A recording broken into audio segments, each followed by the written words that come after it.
انسان کی زندگی کا کوئی ایک شعبہ بھی ایسا نہیں ہے، کوئی ایک پل بھی ایسا نہیں ہے کہ انسان کو رہنمائی کی ضرورت ہو، مدد کی ضرورت ہو اور اس کا حل اسے سیرت نبی صلی اللہ علیہ وسلم میں نہ ملتا ہو۔ ایسا ہو ہی نہیں سکتا۔ الحمدللہ والصلاۃ والسلام علی رسول اللہ وعلی آلہ وصحبہ اجمعین، اما بعد، رب اشرح لی صدری ویسر لی امری واحلل عقدۃ من لسانی یفقہوا قولی رب زدنی علما۔ قال اللہ تعالی ورفعنا لک ذکرک۔ عن عائشہ رضی اللہ عنہ قالت کان خلقہ قرآن۔ السلام علیکم ورحمۃ اللہ وبرکاتہ۔ میری پیاری بہنوں، آج کا ہمارا عنوان ہے کہ آخر سیرت جاننا ہمارے لیے کیوں ضروری ہے۔ دیکھیے، ہر انسان کے اندر فطری طور پر ایک جذبہ ہوتا ہے کہ وہ کسی نہ کسی کو اپنا آئیڈیل مان لیتے، کسی نہ کسی کو پسند کرتا ہے اور اس کے ہی جیسا بننا چاہتا ہے۔ یہ فطری جذبہ ہوتا ہے اس کے اندر۔ کوئی اپنے ماں باپ کو اپنا آئیڈیل مانتا ہے، کوئی اپنے کسی دوست کو، کوئی کسی کرکٹر کو، کوئی کسی فلمی اداکار کو، کوئی کسی ٹیچر کو اپنا آئیڈیل مان لیتا ہے، کوئی کسی مقرر کو، کوئی کسی سیاسی لیڈر کو، کوئی کسی قلم کار کو۔ بہرحال جو ہے، کسی نہ کسی کو انسان پسند کرتا ہے، اس جیسا بننا چاہتا ہے۔ اور جب آئیڈیل مکمل نہ ہو تو انسان کو شدید تکلیف پہنچتی ہے۔ تو اس روئے زمین پر اگر کوئی ذات مکمل ہے، کوئی آئیڈیل بننے لائق ہے تو اللہ کے نبی صلی اللہ علیہ وسلم کی ذات ہے۔ اور یہ خود قرآن نے کہا کہ اللہ کے نبی صلی اللہ علیہ وسلم کی ذات اسوہ ہے، نمونہ ہے۔ لقد کان لکم فی رسول اللہ اسوۃ حسنہ۔ اللہ کے نبی صلی اللہ علیہ وسلم کی ذات اسوہ ہے، نمونہ ہے، آئیڈیل بننے کے لائق ذات ہے۔ اور ایمان کے 6 حصے ہیں جس میں ایمان بالرسول ہے، اللہ کے نبی صلی اللہ علیہ وسلم کی ذات پر ایمان لانا ہے۔ تو جس نبی کی ذات پر ایمان لا رہے ہیں، ہم گواہی دیتے ہیں کہ اشہد ان لا الہ الا اللہ و اشہد ان محمد رسول اللہ۔ تو جس نبی برحق کے حق ہونے کی ہم گواہی دیتے ہیں، تو اس نبی برحق کے حالات زندگی کے بارے میں جانکاری حاصل کرنا یہ ہم پر واجب ہے، یہ ایمان بالرسول میں شامل ہے۔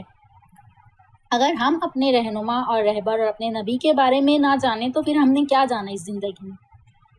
اور اخلاق اور کردار، جس پرسنالٹی ڈیولپمنٹ کے پروگرام ہوتے ہیں، اب تو اسکولوں میں بھی آ گئے، اخلاق اور کردار پر اگر کوئی محنت کرنا چاہے تو اللہ کے نبی صلی اللہ علیہ وسلم نے کہا انما بعثت لاتمم مکارم الاخلاق، صحیح بخاری کی حدیث، کہ میں جو ہے اخلاق کی اور کردار کی تکمیل کے لیے اس دنیا میں لایا گیا ہوں۔ تو کردار اور اخلاق پر بھی اگر محنت کی بات آئے تو اللہ کے نبی صلی اللہ علیہ وسلم کی ذات جو ہے وہ مرکز مانی جائے گی۔ ان کی ذات کو سینٹر میں رکھ کر، ان کی ذات کو سینٹرل پوائنٹ مان کر، ان کی ہی ذات اور ان کی حالات زندگی کے بارے میں اسٹڈی کی جائے گی، مطلب سیرت جانی جائے گی، تب ہم اپنے کردار اور اخلاق پر کام کر سکتے ہیں۔ قرآن نے خود کہا کہ انک لعلی خلق عظیم، اے محمد صلی اللہ علیہ وسلم آپ کردار اور اخلاق کے سب سے اعلیٰ درجے پر فائز ہیں، یہ قرآن نے کہا ہے۔ اور انسان کی زندگی کا کوئی ایک شعبہ بھی ایسا نہیں ہے، کوئی ایک پل بھی ایسا نہیں ہے کہ انسان کو رہنمائی کی ضرورت ہو، مدد کی ضرورت ہو اور اس کا حل اسے سیرت نبی صلی اللہ علیہ وسلم میں نہ ملتا ہو۔ ایسا ہو ہی نہیں سکتا۔ گفتگو کیسے کرنا ہے سیرت بتائے گی، تجارت کاروبار کیسے کرنا ہے سیرت بتائے گی، رشتے کیسے نبھانا ہے سیرت میں ملے گا، عبادت کیسے کرنی ہے، کس کی کرنی ہے، سیرت سے پتہ چلے گا، معاملات، رشتے داریاں، نکاح، لین دین، معاشرے میں رہنے کا طریقہ سب سیرت سے ملے گا۔ کوئی ہم پہ زیادتی کرے تو کیا کرنا ہے، غصہ آ رہے تو کیا کرنا ہے، کیسے اٹھنا ہے، کیسے بیٹھنا ہے، کیا کھانا ہے، کیا پینا ہے، کیسے کھانا ہے، کیسے سونا ہے، کیسے اٹھنا ہے، نکاح، رفع حاجت کا طریقہ، سماج میں رہنے کا طریقہ، تعلیم و تعلم، تربیت اولاد، ہر چیز ہمیں سیرت سے ملے گی۔ قرآن اگر تھیری ہے تو اللہ کے نبی صلی اللہ علیہ وسلم کی زندگی پریکٹیکل ہے۔ حضرت عائشہ رضی اللہ عنہ سے پوچھا گیا کہ اللہ کے نبی صلی اللہ علیہ وسلم کا کردار اور اخلاق کیسا تھا، تو حضرت عائشہ رضی اللہ عنہ نے فرمایا کہ کیا تم نے قرآن نہیں پڑھا، کانا خلوقہ قرآن، آپ چلتا پھرتا قرآن تھے، آپ پریکٹیکل تھے۔ نبی صلی اللہ علیہ وسلم کے بعد قیامت تک کوئی بھی دور ہو، کوئی بھی ملک ہو، کسی بھی علاقے کا رہنے والا شخص ہو، دیکھنے میں کیسا بھی ہو، کسی بھی مذہب سے تعلق رکھتا ہو، کوئی بھی زبان بولتا ہو، لیکن زندگی کے ہر میدان میں اگر اسے مکمل رہنمائی ملے گی تو وہ اللہ کے نبی صلی اللہ علیہ وسلم کی سیرت سے اور ان کی لائی ہوئی شریعت سے ملے گی۔ یہ دنیا کی زندگی عارضی ہے، سب کو پتہ ہے، آخرت کی زندگی ہمیشہ ہمیشہ کی۔ دنیا کی عارضی 60-70 سال کی زندگی کے لیے ہمارے پاس ہر چیز ہے، ڈھیر سارے کپڑے ہیں، پلنگ ہے، سامان ہے، کچن کے سامان ہیں، چٹائیاں ہیں، دری ہے، سویٹر ہے، کولر ہے، اے سی ہے، پنکھا ہے، واشنگ مشین، فریج، ہر چیز ہے، پینسل، پن، سوئی، دھاگا، چھوٹی سے لے کے بڑی چیز ہمارے پاس۔ یہ 60-70 سال کی عارضی زندگی کے لیے، اور آخرت جو ہمیشہ ہمیش کی باقی رہنے والی ہے اور جس نبی کے حوالے سے ہم جس نبی کے امتی مانے جائیں گے آخرت میں، جس نبی کے حوالے سے ہماری پہچان ہوگی، تو اس نبی کے حالات جاننے کے لیے ہمارے پاس گھر میں سیرت کی اگر ایک کتاب بھی نہیں ہے تو یہ سوچنے کا مقام اور مرتبہ ہے۔ لوگوں سے رابطے کے لیے ایک گھر میں کئی موبائل ہے، لیکن رب سے حقیقی رابطے کے لیے اور اللہ کے نبی صلی اللہ علیہ وسلم سے بارے میں جانکاری کے لیے سیرت کی ایک کتاب نہیں ہمارے پاس۔ یہ بڑی عجیب بات ہے۔ تو بے شمار کتابیں ہیں، جیسے مقدس رسول نام کی کتاب مولانا ثناء اللہ امرتسری کی لکھی بڑی بہترین کتاب ہے۔ اسی طرح شبلی نعمانی کی لکھی ہوئی 5 سے 6 جلدوں میں سیرت النبی بڑی شاندار کتاب ہے۔ اور اگر کوئز کی شکل میں آپ کو چاہیے تو سوال جواب کی شکل میں مولانا ساجد رحمانی کی لکھی ہوئی کوئز کی شکل میں ہے کتاب۔ اور بچوں کے لیے رحمت للعالمین محمد اسحاق بیٹی کے لیے بچوں کے لیے لکھی گئی ہے، بچوں کو سمجھ میں آ جائے گی۔ اور جو ہے رحیق المختوم صفی الرحمان مبارک کی لکھی ہوئی ایک بہت بہترین تھیسس ہے سیرت کا، بڑی زبردست کتاب۔ اور قاضی محمد سلیمان منصور پوری کی لکھی ہوئی رحمت للعالمین بہت شاندار کتاب۔ اس کے علاوہ بھی بہت ساری کتابیں ہیں سیرت پر، ایک مصنف نے کئی کتابیں بھی لکھی ہیں سیرت پر۔ اس کے علاوہ اگر کتابیں پڑھنے کا شوق نہیں ہے تو ٹھیک ہے، مساجد میں گاہے بگاہے سیرت پر پروگرام ہوتے رہتے ہیں، ہمیں وہاں جانا ہے، اپنے بچوں کو لے کر جانا ہے۔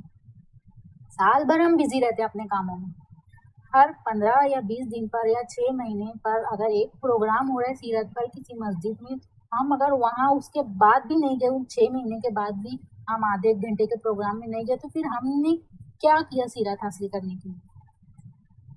اس کے علاوہ بھی یوٹیوب پر مستند اور کتاب و سنت کے حوالے سے بات کرنے والے علماء کی بے شمار ویڈیوز اور آڈیوز اپلوڈ ہیں سیرت پر، ہم وہی گھر بیٹھے سن سکتے ہیں اور سیرت سمجھ سکتے ہیں۔ اس نے باقاعدہ قسط لگائی ہوئی ہے، قسط کے حساب سے جو ہے وہ سنتے جانا ہے اور سمجھتے جانا ہے۔ اب موبائل پر ہم کتنا وقت ضائع کرتے ہیں، اب گھر بیٹھے ہم موبائل پر بھی اگر کسی کتاب اور سنت کے حوالے سے بات کرنے والے عالم کی سیرت کی کوئی تقریر نہیں سنی، کوئی بات نہیں سمجھے، تو پھر ہم نے کیا حق ادا کیا؟ سیرت جاننا بہت ضروری ہے۔ دیکھیے بچپن سے ہی بچوں کو بھی سیرت سکھانا ہے، کیونکہ نوجوانی کی عمر تک جب بچے پہنچتے ہیں تو ایک عمر ایسی ہوتی ہے جس میں جذبات عروج پر ہوتے ہیں، تو کوئی بھی اچھا لگنے لگتا ہے۔ یہی وقت ہوتا ہے جہاں پر بچوں کو سنبھالنا بہت مشکل ہوتا ہے۔ بچوں کو اگر ہم نے بچپن سے سیرت نہیں سکھایا ہے اور ان کی جڑوں میں سیرت کے بارے میں بالکل پختہ جو ہے علم نہیں بٹھایا ہے، تو وہ نوجوانی کی عمر تک پہنچتے پہنچتے کسی کو بھی پسند کرنے لگیں گے، کوئی بھی انہیں اچھا لگنے لگے گا۔ ہمارے نوجوان کسی کرکٹر کو، کسی کو بھی، کسی سائنسدان کو، کسی ٹیچر سے متاثر ہو جائیں گے، کسی کو بھی پیچھے بھاگیں گے، اس کو اپنا آئیڈیل مان لیں گے۔ ہماری بچیاں جو ہے کسی بھی غیر محرم سے، کسی بھی غیر مسلم سے متاثر ہو جائیں گے اور اس کے پیچھے بھاگنے لگیں گی۔ تو غلطی تھوڑی بہت ہماری بھی ہے، بچپن سے ہی ان کے دماغوں میں سیرت کی تعلیمات کا بیج بو دینا تھا کہ جوانی کی عمر تک پہنچتے پہنچتے وہ بیج جو ہے ایک تناور درخت بن کر لہلہانے لگے۔ ہماری بچیاں ارتداد کا شکار ہو رہی ہیں، کسی سے بھی متاثر ہو جا رہی، کسی کو بھی اپنا آئیڈیل مان رہی ہیں، کیونکہ ہم نے انہیں سیرت بتائی ہی نہیں، ان کے دماغ میں وہ جڑیں عقیدے کی اور سیرت کی مضبوط کی ہی نہیں۔ اللہ کے نبی صلی اللہ علیہ وسلم کی ذات اسوہ ہے، نمونہ ہے، کسی سے امپریس اگر ہونا ہے، کسی سے متاثر ہونا ہے تو اللہ کے نبی صلی اللہ علیہ وسلم کی ذات ہے، یہ انہیں بتانا بہت ضروری ہے۔ اور یہ بتایا جائے گا کیسے؟ سیرت کے بارے میں ان کو بتا کر۔ اللہ کے نبی صلی اللہ علیہ وسلم کی حالات زندگی کو جاننا بہت ضروری ہے، ہم پر بھی، ہمارے بچوں پر بھی۔ اور یہ کب ہوگا؟ جب ہم اللہ کے نبی صلی اللہ علیہ وسلم کی ذات سے محبت کریں گے، اور یہ تو واجب ہے۔ حضرت انس بن مالک رضی اللہ عنہ راوی ہیں، وہ کہتے ہیں کہ قال رسول اللہ صلی اللہ علیہ وسلم، اللہ کے نبی صلی اللہ علیہ وسلم نے فرمایا، لا یؤمن احدکم حتی اکون احب الیہ من ولدہ ووالدہ والناس اجمعین، کہ تم میں کا کوئی شخص اس وقت تک مومن ہو ہی نہیں سکتا جب تک کہ میں اس کے نزدیک، یعنی اللہ کے نبی صلی اللہ علیہ وسلم اس کے نزدیک، اس کے والد، اس کی اولاد اور سارے لوگوں سے زیادہ عزیز اور عزیز نہ ہو جائیں۔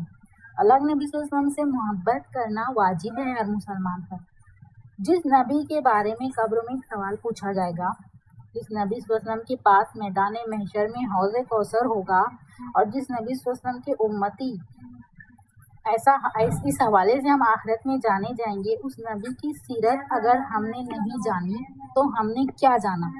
کہ محمد سے وفات ہونے تو ہم تیرے ہیں، کہ محمد سے وفات ہونے تو ہم تیرے ہیں، یہ جہاں چیز ہے کیا، لوح قلم تیرے ہیں۔